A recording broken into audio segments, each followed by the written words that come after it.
Hello, ladies and gentlemen, and welcome to another episode of Pipe Bomb Sessions, baby. And we are looking forward to Money in the Bank this week. I know that, surprisingly enough, I know Triple H usually likes doing the 5 matches cards for these PLEs, but, we're missing a match. Right now, we only have the 4 going on, and I'm just curious to see if SmackDown's going to get anywhere in the sense that are we gonna get a random match added possibly onto the card? I could see it happening. Maybe we see like Aleister Black making the card, possibly. I don't know. Maybe like Jacob Fatu and a JC Mateo team up against like Priest and some partner of his choosing. Maybe even Jimmy. I know Jimmy was interrupted by him last week. Have a simple tag team match. Get JC Mateo on a pay per view official match card. I can see him pulling something like that just to kind of get some more exposure for the new guy. But other than that, I'm a little shocked that only 4 matches have officially look like it's going forward with for this Money in the Bank PLE this weekend. Not saying that it's necessarily a bad thing, but I can definitely see it being a little bit of a shorter, possibly, um, pay per view than usual. So there's that as well. I think one thing that we have to really take into account is the people who are competing in the match, and SmackDown and Raw both advanced both sides, men's and women's, and the field is locked. Field is locked in. We saw on SmackDown Naomi officially did qualify to lock in a spot, and then obviously we saw a teaser to her and Bianca when Bianca returned on SmackDown, and then bigger tease for the future especially is the fact that Jade came out.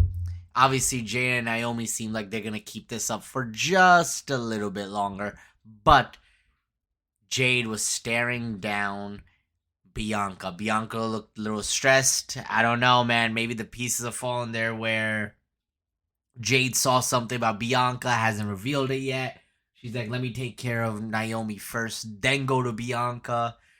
I can see this shaping up a lot of different ways. Also, I think a lot of the women are being represented in certain ways right now because in about a month, we got the Evolution 2 pay per view coming up, the all women's event, which I think over there they're going to try to really kind of hype it up and get as many big star as well as just dream type matches and just put them all together in there. I think that's going to be a big thing that happens going forward, especially after Money in the Bank. We'll see a lot of different feuds being shaped up, a lot of different things happening. And I think one of the things teased was possibly this Bianca and Naomi matchup. I don't see them doing the Jade matchup with Bianca just now. I feel like they're saving that for a much bigger occasion. But I could definitely see them doing the Naomi versus Bianca just to kind of advance that. Maybe they do something in that sense just to get both of them on the card. And yeah, I mean, Naomi already qualified for Money in the Bank. She has a chance of becoming the Money in the Bank winner at the same time. So maybe even by then, Naomi got some gold around her waist. You never know. And that all depends on if she does actually win the Money in the Bank. Now, something that happened on SmackDown, which I didn't expect it to be his last match, but I guess peace out to one of my favorite guys on the WWE roster, R-Truth, man. I don't know. I guess there's no more WWE for life people anymore. Everybody is in danger. R-Truth and Carlito were both, they were both excused and said like, "Hey, we don't need you guys anymore. Thanks for everything. Appreciate it. Good luck in your future," type of deal. Hey, never know. Maybe they come back on Legends contracts. Possibly they were just making too much money on their regular contracts, and then that's how WWE wants to bring them back. But either way, man, it kind of sucks, and I see a lot of online backlash, and rightfully so. You just had R-Truth wrestle and do like this whole thing with John Cena. He came out with the last time is now Ron Cena shirt, and you're telling me that it was legitimately his last time? That sucks. Like, R-Truth was a great comedic relief. And it's gonna suck if I see this man go to AEW. But they could capitalize, I guess AEW could, by Truth seeing all these old WWE superstars saying, "Oh shoot, hey, I'm back." That would be hilarious. Again, I think losing not only Truth but Carlito, another comedic relief guy, is going to hurt WWE at the end of the day, not going to really help them. I understand that, maybe this new era of WWE is looking at profits and looking at all these other things going on, but sometimes you just gotta go with the storyline and the actual representation of what the superstar is doing. Like, what do we got going on here? Without R-Truth, okay, he wasn't really doing anything before this whole John Cena thing, anyways. But clearly, he was a fan favorite. Like, why would you get rid of him? Especially because, like, yeah, WWE like is all serious and all this stuff. But hey, man, sometimes you just need a couple jokes in there, a couple like some dumbass stuff going on. It ain't a bad thing at all, in my opinion. And seeing R-Truth, sadly, not being around in WWE in the foreseeable future sucks. Sucks. Good luck to R-Truth. Good luck to my boy Carlito. Good luck to both you guys. You guys will be fun. I know it. Hey, and never know. Maybe by the slightest chance, R-Truth thought it was April Fool's Day when it was June 1st, and he was trying to make a joke that didn't fly well. But I don't think this is a work at all, and he is gonna be gone, I guess. Sucks. He did end up getting a loss against JC Mateo.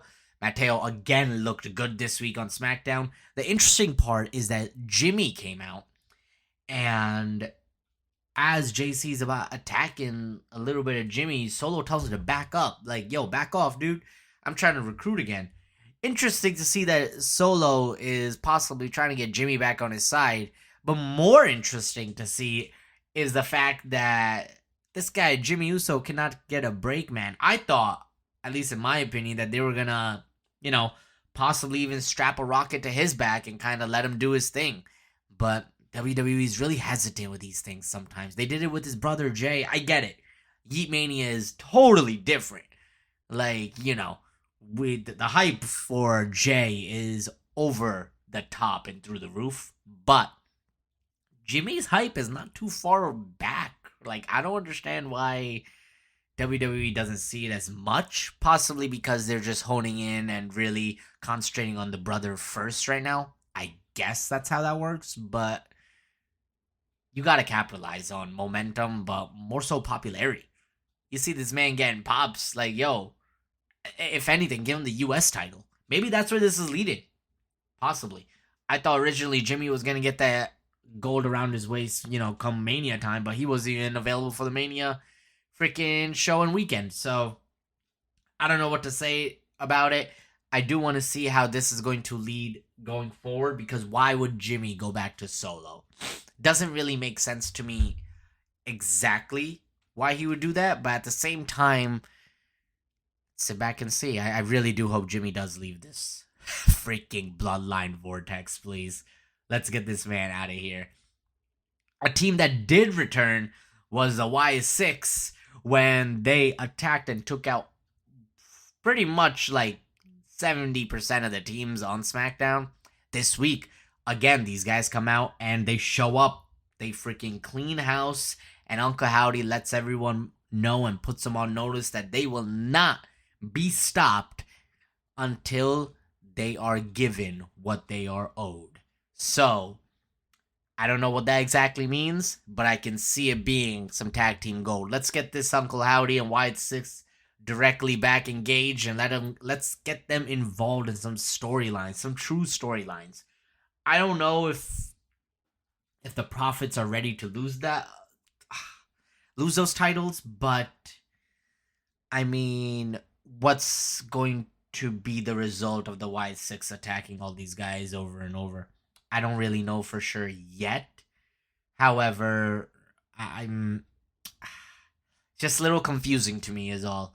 Like, what's the long game here? I know they sometimes show up, then they disappear. Obviously, people get hurt, mentally maybe they're not there. I'm glad everybody's good and going well now. But we need some direction here. Like, you don't want to lose momentum and then lose out on what's going on just because, you're trying to get people excited for a return. People not only get excited about returns, but what are they going to do next from that return? Speaking of people who are doing next, seems like Damian Priest has now officially put Drew McIntyre in the rearview mirror, and he's going after Jacob Fatu. I actually think that's going to be a pretty good build. That's going to be a pretty good match. Maybe even matches if they decide to have more than one. But Priest and Fatu, I can see that being very good, and Fatu will hopefully get some type of competition, I wouldn't say. I'm not saying that, who he's faced so far hasn't been great, but I like how the title looks on Fatu. I'm a big Jacob Fatu guy as it is. I don't personally think he's losing the title just now, but if he were to, they could give it to Priest and have Solo and JC kind of cost Fatu the title, and then you could have like a Solo possibly. Maybe he's like, yeah, I'm going to go after it again to try to retain it and bring it back to the family. Maybe Solo doesn't win Money in the Bank, and that's his like alternative. We don't know what's going on with the dissension of this group, but we know one thing. Jacob Fatu keeps telling these guys he doesn't need their help. And I'm really starting to think that maybe that's how he gets set up to lose his title. When he doesn't need their help, in his words, and then he ends up losing. That's going to be a big thing. And speaking of Fatu, obviously, if Damian is calling off for the U.S. title, that also means that he did not qualify for the Money in the Bank. Again, it's Solo coming out, distracting Fatu when he had the match won. And because of the distraction, that's where Fatu basically loses his concentration. And guess what? He loses the damn match. And I'm not mad with the winner because I personally thought it was going to be Fatu or Carmelo Hayes. But hey, since Andrade's came back, he hasn't really done much. Let's get him in the Money in the Bank match. Obviously, he qualified. He's good to go. He's going to Money in the Bank. I don't know if he's really going to win, but he will put on a good showing. I'm sure of that. Now, time for the hype of the main event of Money in the Bank. John Cena and Logan Paul versus Cody Rhodes and Jey Uso. Now, this is interesting. Both champs are going to be involved in a tag team match to main event Money in the Bank. If this doesn't scream cash in all over it, I don't know what else does. Between this and Jay's match against Gunther, literally the following night, this cash in from the men's side is going to be happening on Jay either night, in my opinion. John Cena's just, no offense to Cena, love him, but hey, you ain't around, homie. You're just not around enough for anybody to cash in on you. Like, what the hell is going on, Cena? But, again, where is he around? Money in the Bank, the main event. You never know what happens. And on SmackDown, we see dissension between Cena and Logan Paul as it is. Like, Logan Paul clearly wants to fight. Cena's like, yo, let's leave the ring, and they're not getting along. Maybe Cena is slowly but surely understanding, like, hey, damn, did all the moves I did, was it worth it? Like, did I do the right stuff here or not? What is going on? And Jay and Cody obviously are ready for a fight. They brawl a little bit. Jay and Cody get the upper hand. And SmackDown is ended with not only Jay standing tall, but Cody posing with Cena's undisputed title. I think it's very interesting. Obviously, Cody's going to get his rematch soon. Just not sure when. Possibly could happen maybe as soon as SummerSlam. The thing with Cody is, Cody has a rematch. I think they're going to give it back to him. I mean, who else would win? But, see, and this is what throws me off. Like, you have so many other matches to go with. So maybe Cody doesn't happen just yet. Maybe Cena avoids Cody for the time being until later on. I don't know because, hey, we still got to wait for this CM Punk feud. And CM Punk has now, last night on Monday Night Raw, called out Cena for being a fraud who who basically shook hands with the ball fraud, The Rock. We know how much CM Punk loves The Rock. So he went at his neck. He was saying like how he's gonna win Money in the Bank and yada yada yada, obviously. And of course, that's interrupted, and we know who won the Money in the Bank qualifier last night. I'll touch base on it in just a few seconds. But Punk made some promises, couldn't deliver in the main event, but it's all right. Seems like the Punk, Rollins, Sami Zayn, Rollins' new group with Bronson Reed, Braun Breaker is going to continue and keep moving forward at the time being. Someone who did qualify for the women's Money in the Bank matchup was Stephanie Vakir. I like it, man. I really thought it was going to be her or Liv, and, well, Ivy basically cost Liv the qualifying match, which then Stephanie hit Ivy with her finisher, and 1, 2, 3, Stephanie's going to Money in the Bank. I like this, man. They put a lot of newcomers and a lot of just untested talent on the new main roster, is what I would say, into the Money in the Bank match, which is great. In my opinion, that leaves it really open for maybe we see a brand new superstar win the Money in the Bank matchup. That's not technically a bad thing.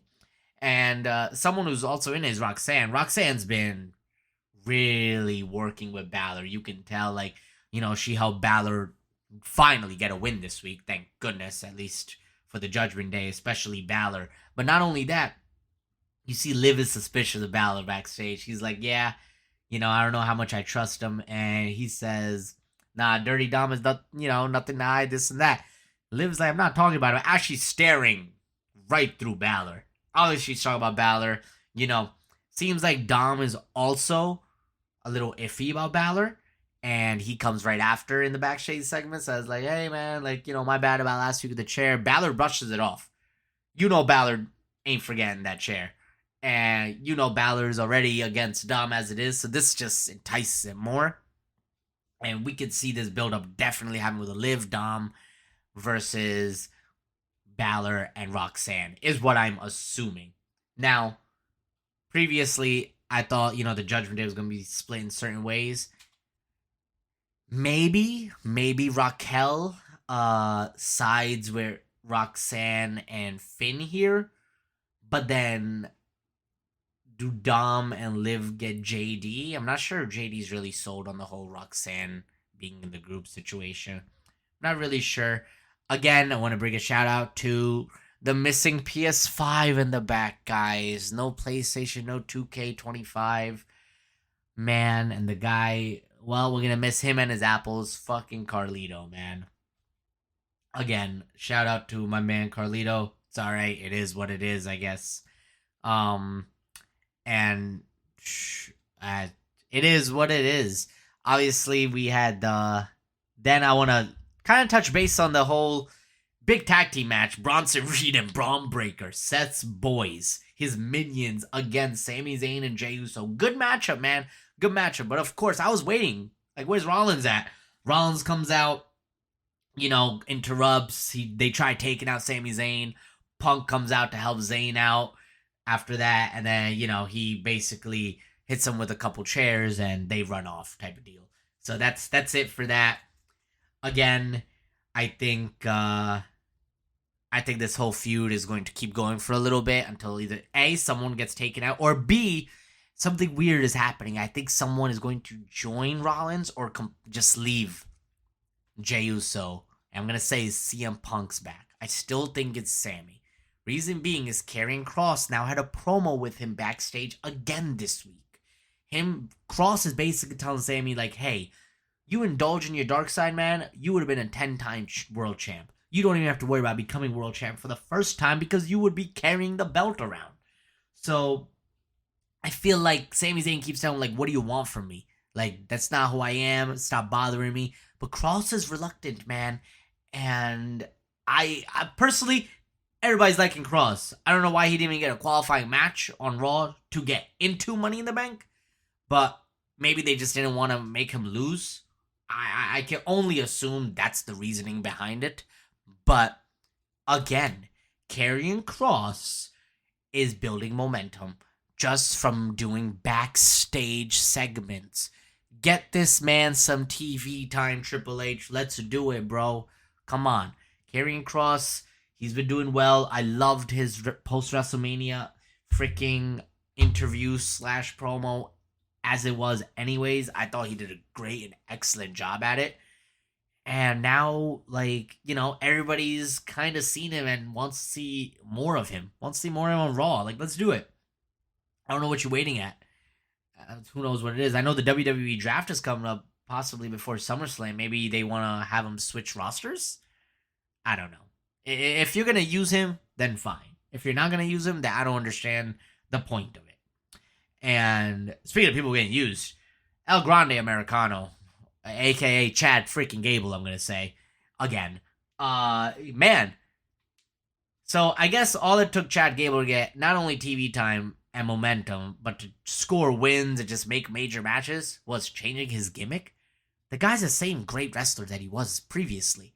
The only thing now he does is he pretends to be a luchador from Mexico, whose name is El Grande Americano.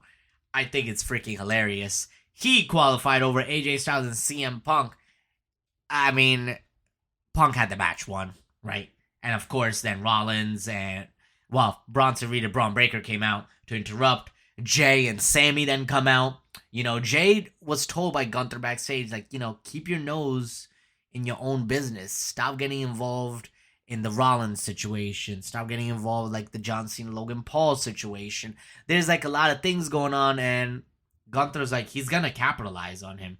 Like, Jey Uso is saying he's not underestimating this, but he does think that, he's just not there. Gunther thinks that Jay's head is not in the game right now, and that he's gonna be able to capitalize and take momentum, and then Jay's gonna be upset with it. We saw Jay, come out and help Punk out, but at the end of the day, numbers game was a little bit much. El Grande Americano wins. He's now going to the Money in the Bank, and we see Jay, we see Bronson Reed take out Jay with a couple tsunamis. That man's going to be a little hurt going into Money in the Bank. Possibly if they want to play it until next Monday, they could. But now, Punk, Sami Zayn, Jay were left laying, and Rollins, Bronson Reed, and Braun Breaker were left standing to end the show. I think that's very, very interesting. I don't know, a lot of things going on. I think Money in the Bank is going to be interesting this weekend. I actually look forward to it. I don't know. I think the Money in the Bank gimmick, at least to me, is interesting. You never know what happens. I just hate when they kind of drag it out, and then it seems like, oh, how is this superstar or briefcase holder going to cash in on anyone? Because, neither of these guys can really lose their title right now. But, I will say, WWE has capitalized on it so far every time. So let's just see how they do it this time. Let me just go through some of the predictions that I personally think are going to be happening for Money in the Bank. One of the first matches I want to list is Lyra Valkyria versus Becky Lynch for the Women's IC title. In my opinion, because Becky lost last time, she's definitely winning this time. Becky says she wants to see a more angry side out of Lyra. We kind of saw that this past Monday night on Raw. But I think the bigger story coming out of this, Becky wins. Lyra is going to hold her hand up, just as stipulations said between their matchup. But this will bring out Bayley. I think this is where Bayley makes her valiant return. And this is going to set up the Bayley versus Becky matchup for SummerSlam. I think it's written, and I think it's pretty much in our faces. I don't know if it's really going to be more of a maybe, but more of a layup slam dunk situation. Becky wins, return of Bayley. That's what that matchup is looking forward to. I think that's where we're going, and I'm looking forward to it. We haven't seen Bayley in a hot minute, and Bayley Becky rivalry, I think matchup will go very, very well. I'm not concerned about that at all. Now, the women's Money in the Bank matchup. We got Alexa Bliss, Roxanne Perez, Rhea freaking Ripley, Julia, Stephanie Vakir, and Naomi. Now, I think it's interesting. In my opinion, there's a lot of people that can win this matchup, but I think it's going to be Naomi here. Reason being, she's going to win the title from Tiffy and cash in on her. Now, not only is she going to cash in on her and win the title, in my opinion, that is going to set up the her and Bianca feud. Now, let's just say Bianca does end up beating her for the title. Bianca Jade feud then. Bianca someone else. Or maybe Naomi's just supposed to have some wins and hold the title for a little bit. But I think this is Naomi's matchup to lose. I don't see any of the newer women being the ones who win this, just because I think a lot of their storylines are going to be kind of branched out for the Evolution pay-per-view, and that's more so going to be concentrated on. Another reason why I think Naomi's going to win is because she could even cash in during that pay-per-view. I think the woman's briefcase holder is going to hold it a lot longer than the men's briefcase holder. Let me say it like that. Not saying that that she's gonna hold it for a year or anything. She's going to cash it in, I think, within the next month and a half. But she's going to hold it for a little bit longer. Speaking of the men's briefcase holder now, in that matchup, we officially have Solo, Penta, LA Knight, yeah, Andrade, Seth Rollins, and of course, the man who just qualified, El Grande Americano. Now, Penta and El Grande, I think they're going to take each other out. They're probably, most likely, in my opinion, again, going to set up a mask versus mask matchup. I think that's going to take place at SummerSlam, where Chad Gable gets revealed as El Grande Americano. But neither of them are going to win that matchup. This matchup is, in my opinion, between two people. Seth freaking Rollins and LA Knight. LA Knight's popularity been through the roof. How they've capitalized on his momentum in the past 12 months has been a little murky. But, regardless of that fact, LA Knight's popularity is still through the roof. We can have him win the freaking briefcase, cash in, and take the title. Now, this is interesting. Does he take it off Cena or Jay? If he takes it off Jay, does he turn into a heel then? That's the question. I don't really know. And I think we're just going to sit back and really see how it goes about it. Thing is, he's so popular as a babyface, I don't know if he'll turn heel. Second guy who I think wins the briefcase, Seth freaking Rollins. Rollins obviously has the experience of winning, cashing in, and winning the title as well through the briefcase. Rollins just made his new freaking faction. I don't know. I can see Rollins winning the briefcase and then cashing on Jay later in the night. Why wait if he has it there? We've seen Rollins do this type of move before. Maybe that's why on Monday night the Gunther Jay matchup is happening, because Rollins is going to cash in on the winner there. Now, between LA Knight and Rollins, I'm going to go with Rollins winning the briefcase. However, and really something just keeps scratching me in the back of my head, that if Rollins does, let's say, win, I have a feeling the OTC Tribal Chief is coming out to stop him from actually winning. I don't know how much that is possible to happen, but we know the OTC is going to be involved in SummerSlam. We don't know what he's going to do. I know reports months ago was OTC versus CM Punk. I don't think that's happening anymore. It's going to be some form of, maybe it's a three-way. Punk, Zayn, Roman Reigns against Bronson Reed, Braun Breaker, and Seth Rollins. You heard it here first, folks. Maybe that's the 6-man tag match for SummerSlam, which, in my opinion, is going to be pretty freaking good. I mean, hey, that's a marquee matchup right there.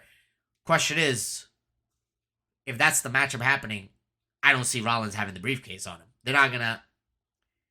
I mean, they could have the briefcase holder, I guess, going to SummerSlam, but they're definitely not gonna have the champion wrestle in a 6-man match. It just wouldn't make sense.